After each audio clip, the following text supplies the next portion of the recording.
Hi, this is Naim.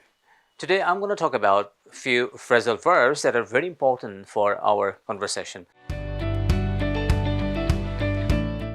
Let's see, একটা phrasal verb এর সাধারণত দুটো পার্ট থাকে, একটা verb আর একটা particle. আমি এখানে বেশ কিছু phrasal verb দেখাবার চেষ্টা করেছি.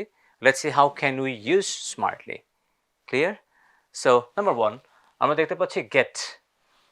Get on the bus অর্থ হচ্ছে বাসে ওঠা and get off the bus, বাস থেকে নামা. Clear? So get off the bus মানে বাস থেকে নেমে যাওয়া, get on the bus মানে বাসে ওঠা. And then get up at 5:30, সকাল 5:30টায় ঘুম থেকে ওঠা. সো এখানে আমরা get শব্দের সাথে তিনটা ডিফারেন্ট পার্টিকেল ব্যবহার করে ভিন্ন ভিন্ন অর্থ তৈরি করতে পেরেছি.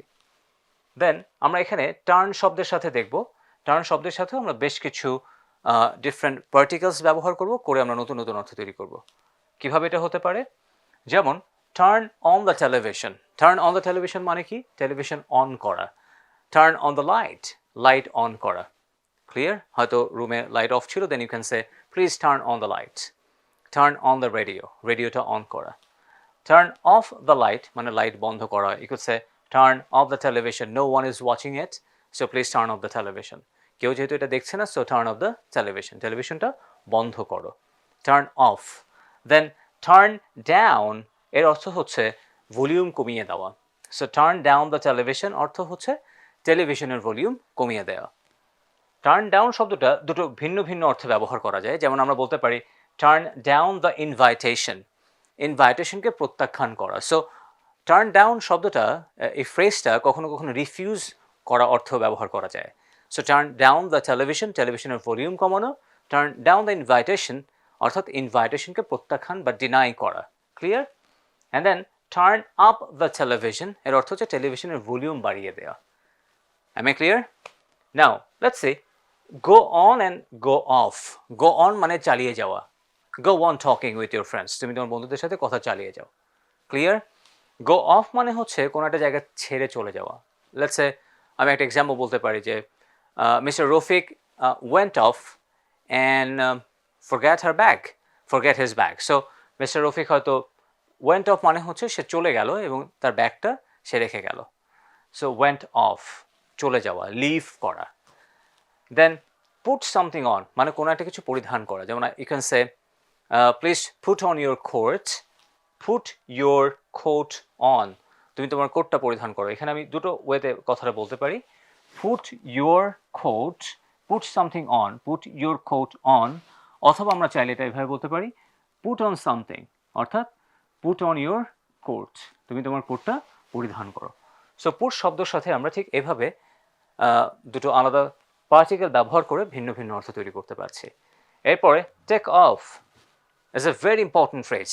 টেক অফ ব্যবহার করে আমরা বেশ কিছু কথাবার্তা বলতে পারি. যেমন our plane takes off at 12:30, আমাদের প্লেনটা 12:30 লিভ করলো, তার মানে উড়ে গেল. Our plane takes of.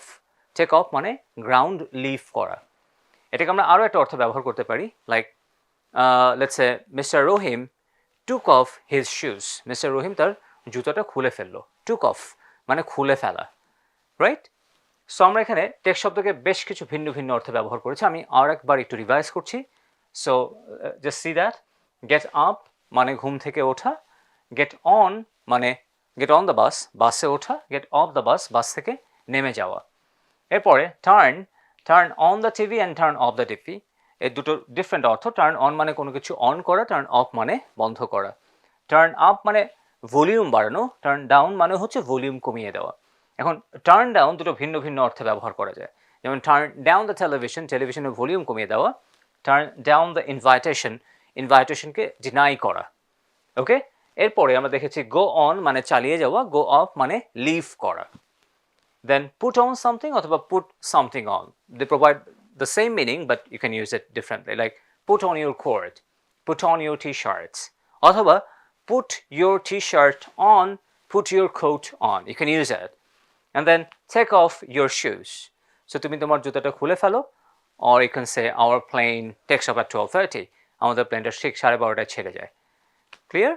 So that's how we can use phrasal verbs in our regular life conversation. So if you guys want to speak in English a bit more smartly, then please try to know the phrases. It really helps you to use English very smartly. And that's all for today. Thank you very much for watching this video. If you want to get more videos, do subscribe our channel and like our page for getting updates.